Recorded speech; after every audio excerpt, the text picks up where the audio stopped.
कभी तुमको ऐसा लगे, आप लोगों के जीवन में भी कभी ऐसा लगे कि मुझे भोलेनाथ जी का आज तक दर्शन नहीं हुआ, मुझे राम जी का आज तक दर्शन नहीं हुआ, मुझे आज तक भगवान कृष्ण का दर्शन नहीं हुआ, मुझे आज तक भगवान का दीदार नहीं हुआ, भगवान का दर्शन नहीं हुआ। तुम्हारे मन में अगर कभी ऐसा लगे तो एक बार 7 दिन का पूरा नियम ले लो। 7 दिन का पूरा नियम। कैसा नियम? सुबह से उठूंगा, सुबह से उठूंगी, मुख धोया ना धोया, कुछ खाया ना खाया, पलंग पर बस उठ के बैठी। जिसको अगर शंकर भगवान का, राम जी का, कृष्ण भगवान का, लोग कहते हैं क्या भगवान का दर्शन हो सकता है? 7 दिन का नियम धारण करो। सुबह उठो, पलंग पर उठते से ही सबसे पहले भगवान राम, कृष्ण या शिव जिसका तुमको दीदार करना है उसका 5 बार 7 बार नाम का उच्चारण करिए, उसको पुकारो। आप नहाए ना नहाए। एक पत्र कल आया था, दतिया की कोई माताजी ने लिखा था, पत्र बड़ा अच्छा था। उस पत्र से केवल दतिया वालों का नहीं, संपूर्ण जितने श्रोता कथा सुन रहे हैं सबके लिए उस पत्र में बात है। केवल एक दतिया वालों के लिए नहीं, संपूर्ण। उस पत्र में किसी ने, माताजी ने लिखा था, गुरुजी हमें ये पूछना है कि हम स्त्री हैं, हम नारी हैं, और स्त्री महीने में रजो धर्म से हो जाती है, रजस्वला हो जाती है। कल का पत्र है वो, स्त्री रजो धर्म से हो जाती है, रजस्वला हो जाती है, रजो धर्म में आ जाती है महीने में। गुरुदेव उस समय पर वो ना मंदिर जा सकती है, ना भगवान के लिए कोई कार्य कर सकती है, ना वो कोई अच्छी जगह पर पहुंच सकती है। तो हमें केवल इतना सा पूछना है कि उस रजस्वला धर्म के समय पर क्या हम भगवान का नाम ले सकते हैं कि नहीं? मंदिर नहीं जा सकते, शिवालय नहीं जा सकते, यज्ञ में नहीं जा सकते, अनुष्ठान में नहीं जा सकते, हम कहीं पर भी अच्छी जगह पर नहीं जा सकते, तो क्या हम भगवान का नाम ले सकते हैं कि नहीं ले सकते? तो महाभारत का चरित्र उठाकर देखिए, द्रौपदी का 3 दिन जो धर्म, और दुशासन ने चीर खींचा, द्रौपदी का बाल पकड़कर दुशासन सभा में लेकर आ गया। 3 दिन का रजो धर्म है द्रौपदी का, और बाल पकड़कर दुशासन सभा में लेकर आया। और द्रौपदी ने सबसे निवेदन करा, द्रौपदी ने सबसे कहा, सबसे प्रार्थना करी, सबसे बोला, पर कोई साथ नहीं दिया। तब गुरु बाबा के कहने पर द्रौपदी ने भगवान कृष्ण को पुकारना प्रारंभ करा, भगवान को आवाज लगाना प्रारंभ। अब ये प्रश्न का उत्तर है तुम्हारा। पलंग पर भी पड़े हो ना, तो भगवान का नाम लेने में कभी संकोच मत करना। बीमारी में भी पड़े हो ना, भगवान का नाम लेने में कभी संकोच मत करना। बीमारी में, मल और मूत्र में भी पड़े हो तो भगवान का नाम लेने में कभी संकोच मत करना।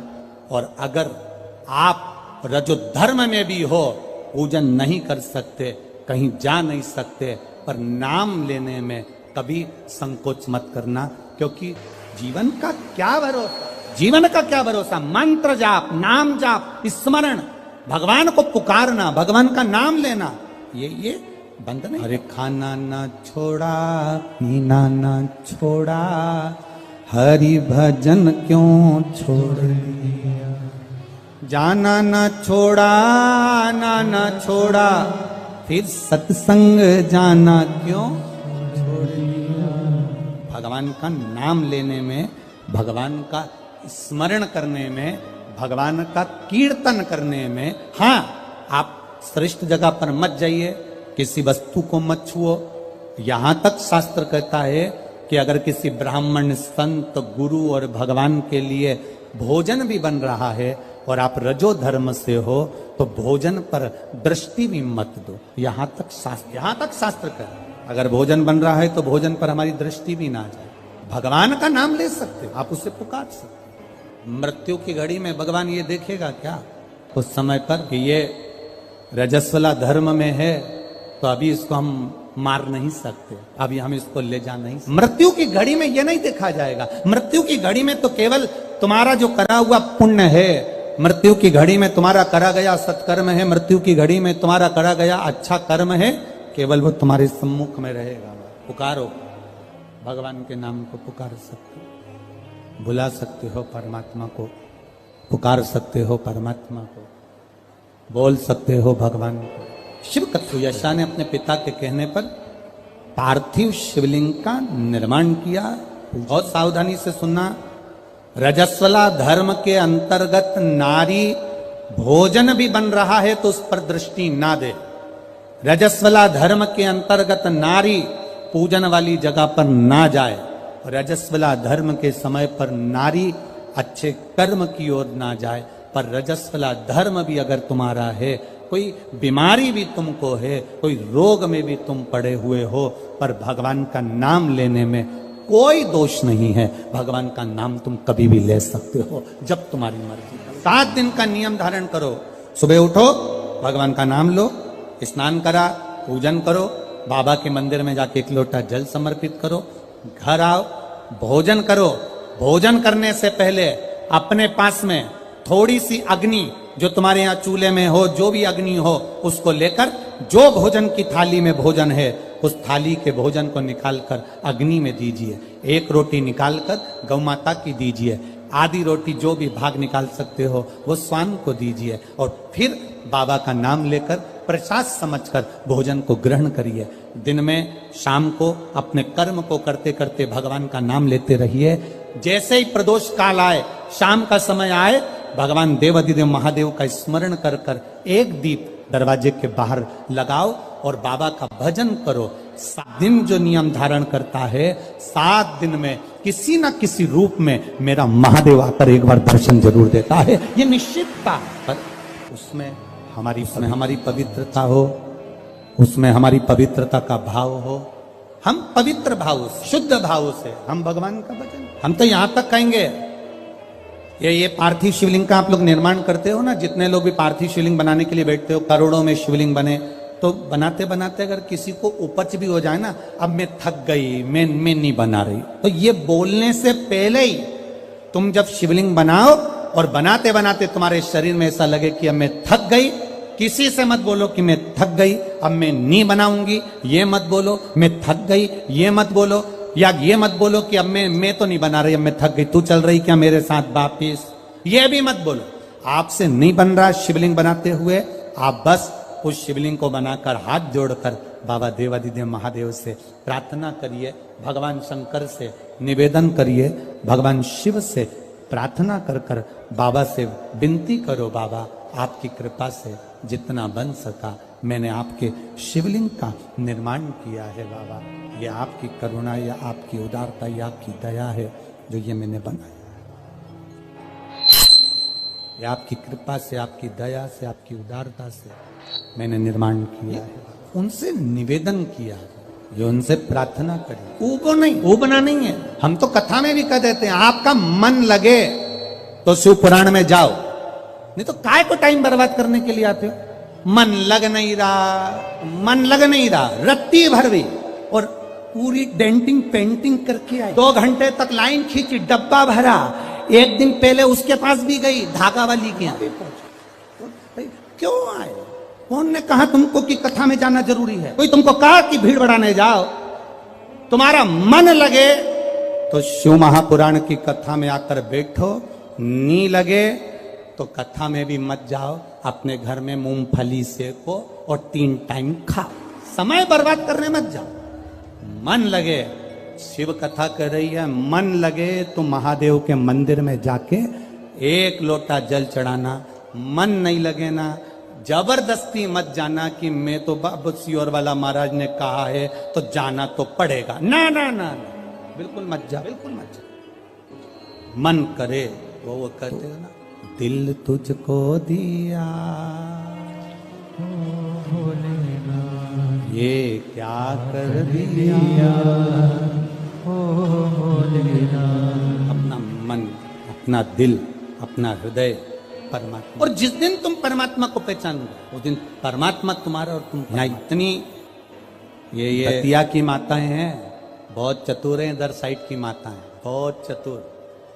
इधर की माताएं इतनी चतुर होती हैं कि शादी विवाह में अगर गणेश जी नहीं मिलते हैं तो ये गोबर का और मिट्टी का गणेश बनाकर मटकी पे रखकर पूजन कर देती हैं। और मिट्टी का भी गणेश नहीं मिलता, गोबर का भी गणेश नहीं मिलता। तो यहां की माता इतनी विद्वान है कि गुड़ की ढेली को तोड़कर आधी ढेली का गणेश जी बना देती और आधी ढेली का भोग लगा देती। और गणेश सरकार सही है, यहां की माता इतनी विद्वान है कि गुड़ की ढेली को, आधी ढेली को फोड़कर गणेश जी बना देगी। और आधी को हमारे यहाँ महाराष्ट्र में भी कहते हैं महाराज, गुलाचा गणपति और गुलाचा मेवा, मतलब गुड़ का ही गणपति और गुड़ का ही नैवेद्य भगवान को भोग लगा। दतिया की माताएं भी इतनी विद्वान है। जब गणेश जी नहीं मिलते, गोबर नहीं मिला, मिट्टी नहीं मिली, शादी के समय पर तुरंत घर की जो बुजुर्ग माँ होती है वो कह देती है गुड़ की खोड़ी रखिए ना, आधा टुकड़ा तोड़ मटकी पे रख दे, गणेश जी हो गए। भोग लगाने के लिए कुछ भी नहीं है ना, जो आधा गुड़ का टुकड़ा है ना उसी को भोग लगा दो। क्यों? गुलाचा गणपति और गुलाचा नैवेद्य। भगवान गणेश भी यही है और भोग भी उनका यही। ये हमको पूरी माता पहचान गई कि गुड़ की ढेली में गणपति है और पूरे शादी में वो गुड़ का गणेश पुजाता रहा, पुजाता रहा, पुजाता रहा। और गणेश जी भी आशीर्वाद देते रहे, क्योंकि वो बूढ़ी माँ ने पहचान लिया कि मैं गुड़ की ढेली में भी हूं। जिस दिन हम पहचान गए कि ये जितने आए हैं और जितने भगवान के भजन करने वाले हैं, संसार में रहने वाला जलचर, थलचर, वायुचर, जितने जीव हैं, जिस दिन हम पहचान गए कि इनके अंदर भगवान है और सब में परमात्मा समाया है, उस दिन मेरे शंकर को मिलने में देरी नहीं लगेगी, वो मिल जाए। गुलाचा गणपति और गुलाचा आधा, ये हम समझ नहीं पा रहे हैं भगवान, हम परमात्मा को जान नहीं पा रहे। सुयशा ने भगवान शिव जी की आराधना करी, पार्थिव शिवलिंग का निर्माण करने के लिए बैठी और जो निर्माण करा, मात्र 7 दिन निकले थे सुयशा को, देवादिदेव महादेव प्रकट हो गए। मांग सुयशा, क्या चाहिए तुझको? सुयशा कहती है मैं आपके चरणों की दासी बनना, मैं आपके चरणों की दासी बनना चाहिए। भगवान कहते सुयशा, इतनी सुंदर बात देवादिदेव महादेव ने कही, इतनी सुंदर। सुयशा कह रही है मैं आपके चरणों की दासी बनना चाहती हूं, चरणों की दासी। देवादिदेव महादेव ने कहा सुन सुयशा, मेरी धर्म पत्नी पार्वती मेरे साथ में है, मैं दूसरी नारी को अपने करीब भी नहीं आने देता। हाँ सुयशा, तो मेरे स्वरूप का स्नान करा, पूजन करा, अर्चना कर, निवेदन कर, बेलपत्र चढ़ा, पुष्प चढ़ा, मैं तुझे फल दूंगा।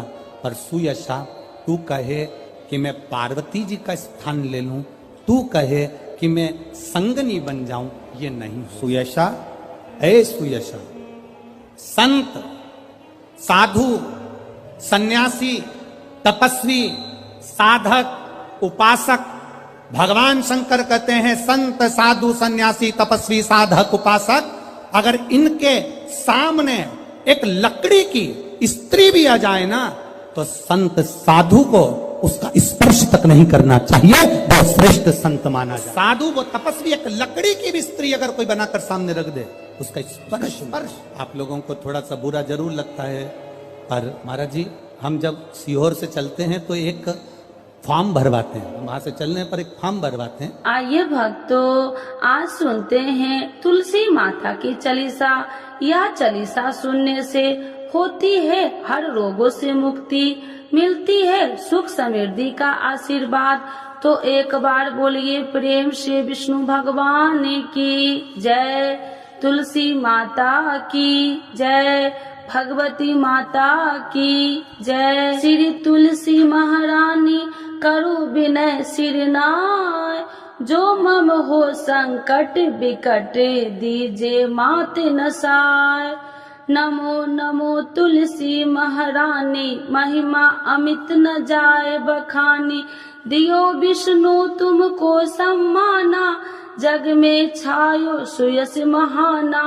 विष्णु प्रिय जय जयंती भवानी, तिहु लोक की हो सुख खानी। भगवत पूजा करे जो कोई, बिना तुम्हारे सफल न हो। जिन घर तब नहीं होए निवासा, उस पर करे विष्णु नहीं वासा, करे सदा जो तब नित सुमरन, ते ही के काज होए सब पूरन। कार्तिक मास महात्म्य तुम्हारा, जाको जानत सब संसारा, तब पूजन जो करे कुमारी, पावे सुंदर वर सुकुमारी। करे जो पूजा नित प्रति नारी, सुख संपत्ति से होए सुखारी। वृद्धा नारी करे जो पूजन, मिले भक्ति होवे पुलकित मन। श्रद्धा से पूजे जो कोई, भवनिधि से तर जावे सोई। कथा भागवत यज्ञ करावे, तुम बिन नहीं सफलता पावे। छायो तब प्रताप जग भारी, ध्यावत तुमहि सकल चितधारी। तुमहि मात यत्र तंत्र में, सकल काज सीधे होवे क्षण में। औषधि रूप आप हो माता, सब जग में तब यश विख्याता। देव ऋषि मुनि और तपधारी, करत सदा तब जय जयकारी। वेद पुराणन तब यश ज्ञाया, महिमा अगम पार नहीं पाया। नमो नमो जय सुख कारिणी, नमो नमो जय दुख निवारिणी। नमो नमो सुख संपत्ति देनी, नमो नमो अख काटन छेनी। नमो नमो भक्तन दुख हरनी, नमो नमो दुष्टन मद छेनी। नमो नमो भव पार उतारिणी, नमो नमो परलोक सुधारिणी। नमो नमो निज भक्तन उबारिणी, नमो नमो जन काज सवारिणी। नमो नमो जय कुमति नशावनी, नमो नमो सब सुख उपजावनी। जयति जयति जय तुलसी माई, ध्याऊ तुमको शीश नवाई। निर्जन जानी मोहि अपनाओ, बिगड़े काज आप बनाओ। करूँ विनय मैं माते तुम्हारी, पूरन आशा करूँ हमारी। शरण चरण कर जोड़ी मनाओ, निस दिन तेरे ही गुण गाऊं। करहु मात यश अब मोह पर दाया, निर्मल होए सकल मम काया। मांगू मात या वर दीजे, सकल मनोरथ पूरन कीजे। जानू नहीं कुछ नेम उचारा, क्षमहु मात अपराध हमारा। 12 मास करे जो पूजा, ताशम जग में और न दूजा। प्रथम ही गंगा जल मंगवावे, फिर सुंदर स्नान करावे। चंदन अक्षत पुष्प चढ़ावे, धूप दीप नैवेद्य लगावे। करे आचमन गंगा जल से, ध्यान करे हृदय निर्मल से। पाठ करे फिर 40 की, स्तुति करे माते तुलसी की। यह विधि पूजा करे हमेशा, ताके तन नहीं रहे कलेशा। करे मास कार्तिक का साधन, शोभे नित्य पवित्र सिद्ध होई जाई। है यह कथा महासुखदाई, पढ़े सुने सो भव तर जाई। यह श्री तुलसी चालीसा, पाठ करे जो कोई। गोविंद सो फल पावही, जो मन इच्छा होई। तो एक बार बोलिए प्रेम श्री विष्णु भगवान की जय, तुलसी माता की जय, भगवती माता की जय, सर्व देवी देवताओं की जय।